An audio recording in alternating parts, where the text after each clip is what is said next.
আসন্ন লোকসভা নির্বাচন যত এগিয়ে আসছে ততই বাড়ছে রাজনৈতিক উত্তাপ। প্রত্যেকটি রাজনৈতিক দল ঝাঁপিয়ে পড়ছে প্রচারে, চলছে জোর কদমে প্রচার।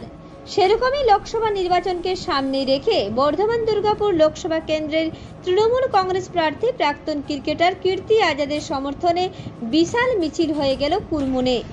মিছিলে সামিল ছিলেন প্রায় কয়েক হাজার তৃণমূল কংগ্রেস কর্মী সমর্থক। দিকে দিকে মানুষের উৎসাহ ছিল চোখে পড়ার মতো। মানুষের রায় বিরোধীদের করবে বিদায়। যেভাবে কর্মী সমর্থকদের মধ্যে আজ উৎসাহ ছিল তাতে করে বোঝাই যায় জয় নিশ্চিত। মিছিলে 5000 মহিলা প্রায় 8 থেকে 10 কিলোমিটার যেভাবে পায়ে পায়ে সামিল হলেন, আজ দেখে বোঝাই গেল সাম্প্রদায়িক শক্তি বিজেপিকে হারাতে দৃঢ় প্রতিজ্ঞ বাংলার মা মাটি মানুষ।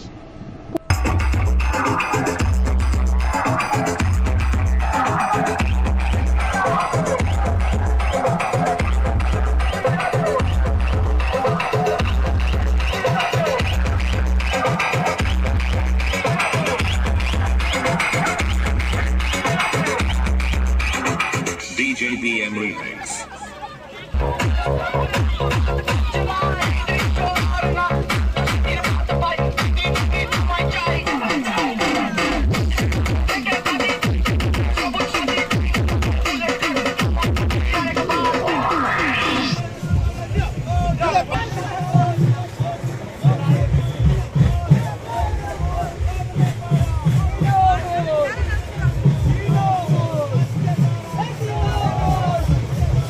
পূর্ব বর্ধমান থেকে দেবাশিস ঘোষের রিপোর্ট, রূপসী বাংলা মিডিয়া।